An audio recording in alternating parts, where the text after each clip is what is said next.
Y efectivamente veíamos junto acá con Atilio Borón, bienvenido Atilio una vez más, entre otros, bueno, ahí está bajando Hugo Chávez justamente, antes era Ali Rodríguez el que estaba saludando al gobernador Daniel Peralta.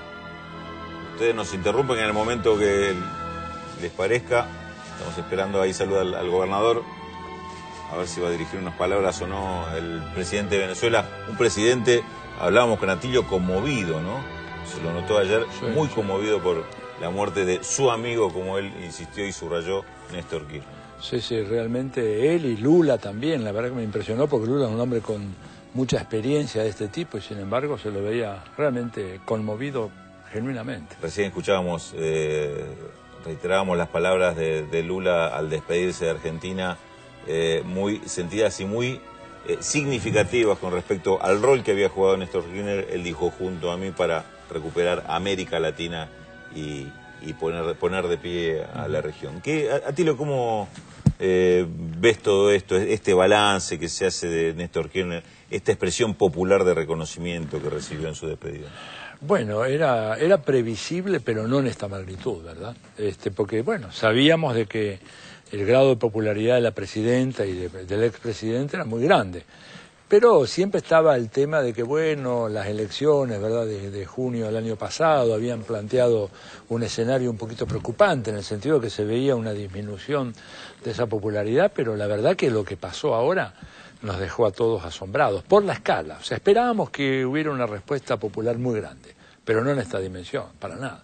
Vos pensás que esa plaza empezó a llenarse a mediodía del día miércoles y hasta el día de hoy, hasta el viernes, hasta hace unas pocas horas, cuando ya cerraron las puertas de la Casa de Gobierno, no dejó de haber una gran muchedumbre de gente, y gente que todavía estaba llegando a Buenos Aires para despedirse de Néstor, ¿no? Entonces me parece a mí que es un fenómeno pocas veces visto en la historia argentina, una manifestación tan impresionantemente sentida de afecto popular y de solidaridad popular, y me parece que esto de alguna manera le otorga al gobierno de Cristina un espaldarazo, un respaldo popular muy importante y que ella va a necesitar, ¿no? Porque, bueno, viene toda una transición, ha desaparecido el jefe del partido de gobierno, nada menos, y reemplazar eso no va a ser tarea muy sencilla. Y este afecto popular, este gran apoyo popular, me parece que para Cristina va a ser extraordinariamente importante en las próximas semanas y en los próximos meses. Recién comentábamos en una charla telefónica con José Pablo Feynman, él destacaba este tema, ¿no? Del tema del rol que puede cumplir la gente en la calle, el protagonismo que adquiere esa expresión política, y un poco la pregunta que quedó pendiente es si este dolor de multitudes, estas multitudes doloridas que es tan conmovedor, puede asimilarse o convertirse en un actor político en el nuevo escenario. No sé si en un actor político, pero sí, digamos, en un público que va a responder, me parece a mí, de una manera muy positiva a los planteos y a las iniciativas que presenta la presidenta. O sea, esto difícilmente dé lugar a una organización, ¿verdad? Pero hay algo que trasciende las organizaciones y es la respuesta del público, el sentimiento del público, el imaginario popular que se ha despertado, sobre todo teniendo en cuenta un fenómeno novedoso, digo, en los últimos años, no porque nunca haya pasado en la historia argentina, pero es la presencia muy fuerte de juventud. Es decir, si vos decís qué fue lo más distintivo de estos 2 días de Plaza de Mayo, fue, primero, mucha juventud, gente que empezó a interesarse por la política después del 2001-2002, ¿verdad? Y en segundo lugar, mucha gente suelta. La gran mayoría, hoy le decía uno de los muy buenos columnistas y analistas políticos que hay en este país, que es Mario Weinfeld, lo decía en su columna, ¿no es cierto?, mucha gente suelta. Y eso es muy importante, porque eso te da una base para construir, ¿no es cierto?, que va a ser muy necesaria para el gobierno, porque, bueno, entramos ya en el último año de la competencia electoral, y ahora, digamos, estamos a escaso un año de las elecciones presidenciales, y me parece que hay un material con el cual trabajar que era realmente impresionante y que no se suponía que existía en esa gran dimensión que se vio. De manera que me parece que esto, dentro de la desgracia, estamos hablando de una desgracia, ¿verdad?, una muerte prematura inesperada, digamos, un hombre joven que tenía mucho por hacer todavía por este país y por América Latina, pero dentro de esa desgracia, esta respuesta que produjo a nivel popular me parece que le da al gobierno un campo de maniobra muy, muy significativo y que va a ser de enorme utilidad para la presidenta. Mientras veíamos imágenes de Hugo Chávez cómo se iba retirando de la pista acompañado por Daniel Peralta, y le pido a los compañeros que cualquier novedad nos interrumpan sin problema. Seguimos charlando con Atilio Borón y te quería consultar con respecto a lo que significa, lo que puede significar políticamente la ausencia de Néstor Kirchner, un hombre que era de alguna manera el contenedor de ese partido justicialista tan complicado, ¿no? Tan por una parte con el gobierno, por otra parte no tan con el gobierno. Digamos que esto en qué puede cambiar o cómo puede continuar este proceso. Bueno, vamos a ver, ¿verdad? Es decir, son acontecimientos que acaban de producirse, es muy difícil decir. Lo único que podemos decir es, evidentemente, con la muerte de Néstor Kirchner desaparece la figura más relevante de la escena política nacional de los últimos 8 años. Sin la menor duda. O sea, en este sentido, fue el político que marcó la cancha, diseñó la agenda de los grandes temas de discusión pública e impuso los ritmos en los cuales estos temas se iban a tratar. De manera tal que es una ausencia notable. En segundo lugar, desaparece el jefe político. Digamos, hasta ahora teníamos una situación en la cual había una jefa de Estado que coordinaba con un jefe político, el del partido político más importante del país. Hoy en día ese jefe no está.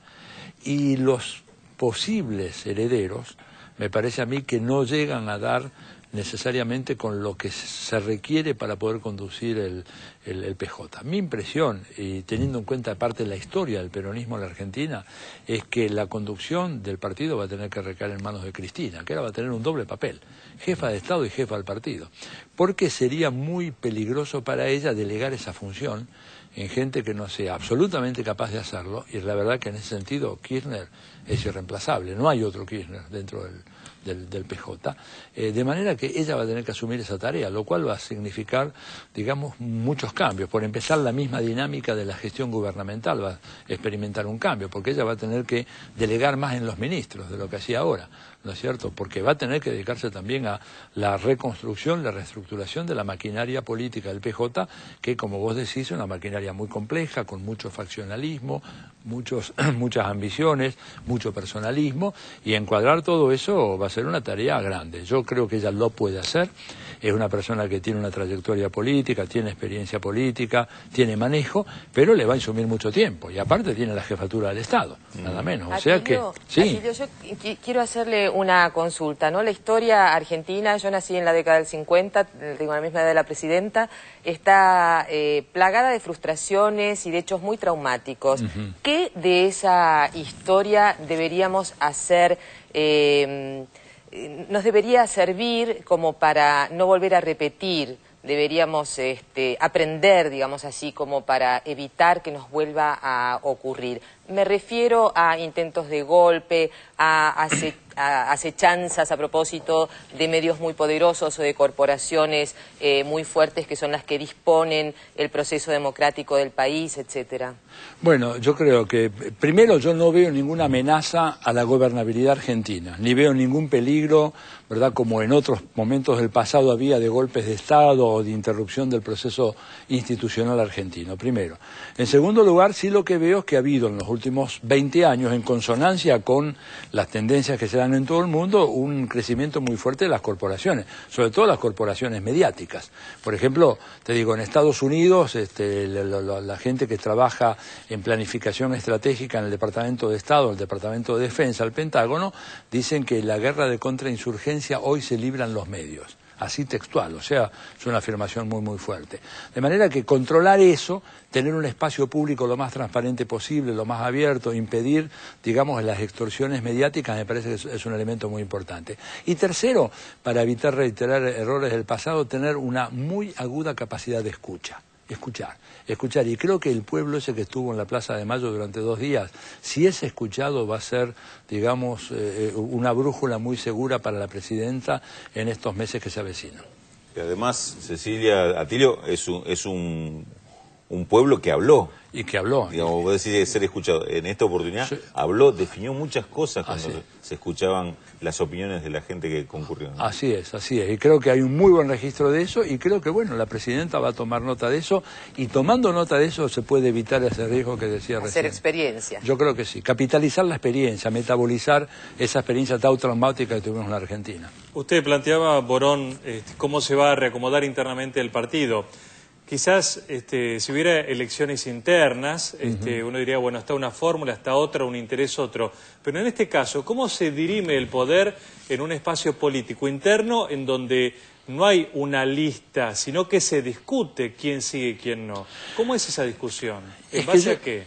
Yo creo que realmente no debe haber esa discusión, porque me parece a mí que si el partido tiene como uno de sus miembros, como jefe de Estado, ¿no es cierto?, me parece que una discusión hoy en la coyuntura actual de hoy de la Argentina es una discusión ociosa. O sea, ¿usted cree que debería ser orgánico dentro del partido, establecer los roles y los cargos y respetar la organicidad? Por lo menos durante un tiempo hasta que se normalice la situación, porque esta es una situación crítica totalmente inesperada. Desaparece el jefe del partido. Bueno, creo que mientras tanto ese cargo tiene que desempeñarlo la presidenta, porque si no, ¿cuáles son las alternativas? El gobernador de la provincia de Buenos Aires no creo que sea la persona adecuada para esa tarea, digamos, él no tiene experiencia en una construcción política de este tipo. Y me parece que el presidente del Partido Justicialista de la provincia de Buenos Aires, que es el señor Hugo Moyano, tiene una experiencia en otro ámbito que no es el ámbito de la política partidaria, de manera que no hay muchas alternativas. Son todas parcialidades. Son todas parcialidades, por eso yo creo que la presidenta tiene acá, va a ser muy difícil que pueda escapar a esa responsabilidad.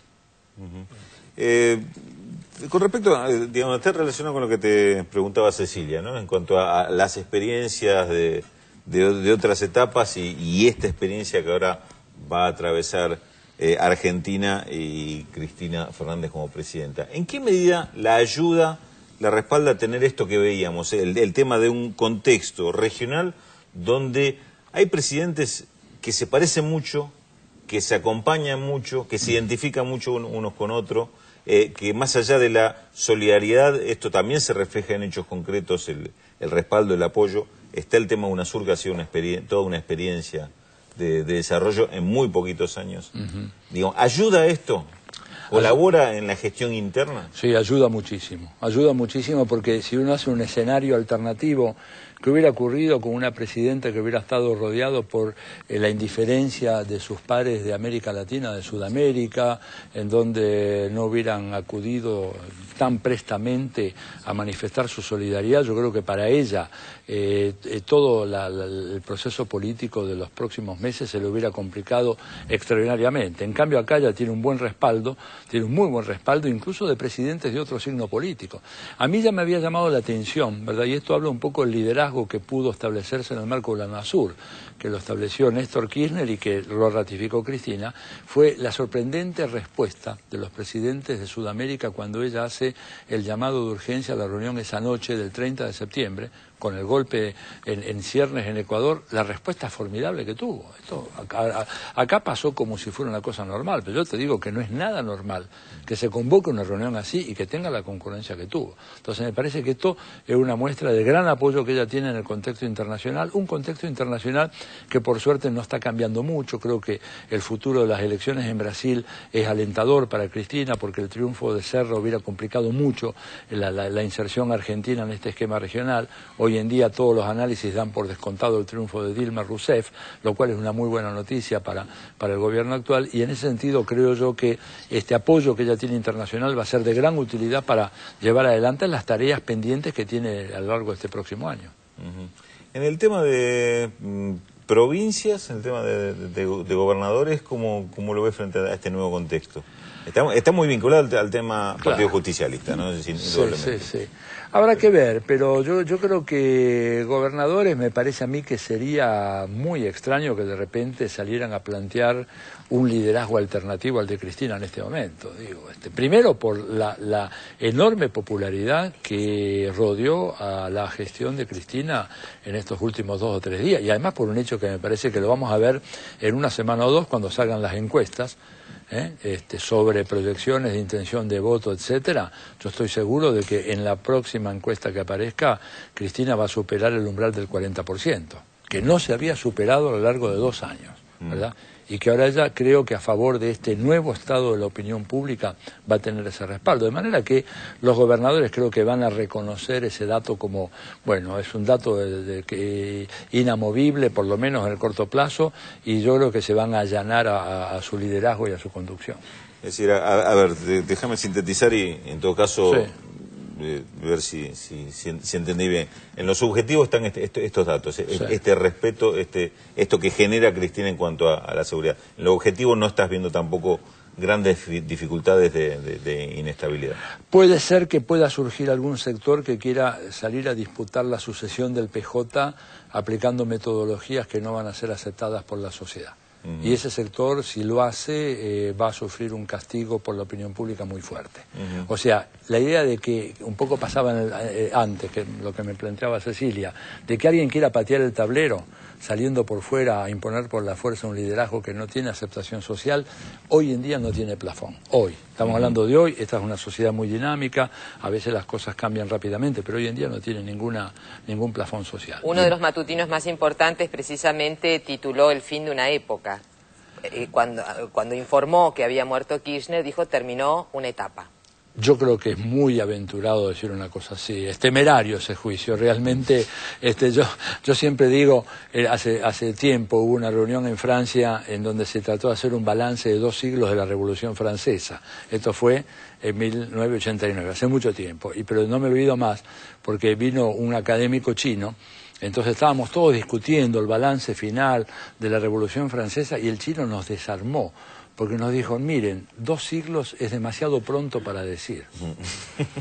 Esto revela un poco la concepción del tiempo que tiene el mundo asiático, que es muy diferente a la nuestra. Nosotros la medimos en segundos, en nanosegundos, sí. Ellos en siglos. Entonces, digo, lo de hoy me parece que no tenemos mucha perspectiva. Entonces, pero decir de que se acaba una época me parece a mí muy arriesgado. No veo además los fundamentos, no veo quién puede ser, digamos, el proyecto alternativo que hay hoy en marcha. ¿Y quién es el que lo encarna? Porque una época de alguna manera gira también... El que defienda los intereses de esas corporaciones. Pero tiene además que tener capacidad para ganar elecciones, salvo que esta gente me diga fin de una época y además de prepo y con golpe, pero eso está descartado. Y entonces, ¿quién simboliza eso? ¿Cuál es el personaje que de alguna manera sintetiza el inicio de esta nueva época, digamos el post-kirchnerismo, como algunos dicen? Yo personalmente no lo veo, por ahí me equivoco, pero no lo veo. Y por otra parte, tenía la impresión, Atilio, y también lo comparto con Cecilia y con Juan, el tema de que pareciera ser que hay por las expresiones que escuchamos en la calle en estos 2 días, pareciera ser que hay un pueblo muy atento a cualquier tipo de picardía por parte de las corporaciones, por parte de cualquier sector que pretenda sacar rédito particular de esta situación. Mira, yo no me quiero imaginar la respuesta popular que puede haber ante alguien que intente sacar a Cristina del centro de la escena política. La gente va a reaccionar muy mal, con mucho enojo y hasta no sé, te diría con qué grado de violencia. O sea, el pueblo está muy vigilante. Fíjate una cosa muy significativa, nadie llamó a la gente a ir a la Plaza de Mayo. Los periódicos y los medios empezaron a decir una vez que la gente la estaba yendo. O sea que la gente tomó la iniciativa antes mismo de los periódicos, los medios que podían decir, bueno, simpatizan con el gobierno, pero fueron todos tomados por sorpresa. Es que estos grandes acontecimientos históricos siempre ocurren por sorpresa. ¿Quién llamó el 19 de diciembre del 2001 a la noche a la Plaza de Mayo? Nadie. No convocó nadie. Y sin embargo, de repente la plaza estallaba de gente, diciendo basta, se acabó ¿no es cierto?, justamente ese periodo. Acá la gente fue a decir, este periodo no se acabó. Fue exactamente lo contrario. El mensaje fue decir, seguimos en la brecha, seguimos en la lucha, con problemas, mejorando las muchas cosas que hay que mejorar, pero acá no volvemos para atrás. Ese fue el mensaje dicho por la gente antes de que la convocaran. Por eso me parece que no tengo yo elementos objetivos para decir que hay razones para preocuparse por una crisis de gobernabilidad o una interrupción institucional. No veo nada de eso en el horizonte. Atilio Borón, te agradecemos como siempre la ayuda que nos prestás a pensar y a interpretar estos fenómenos, y particularmente en un día como hoy, donde creo que también compartir el dolor, compartir el duelo, significa comprender los hechos y tranquilizarnos también con respecto a lo que sigue. Bueno, gracias a ustedes por invitarme.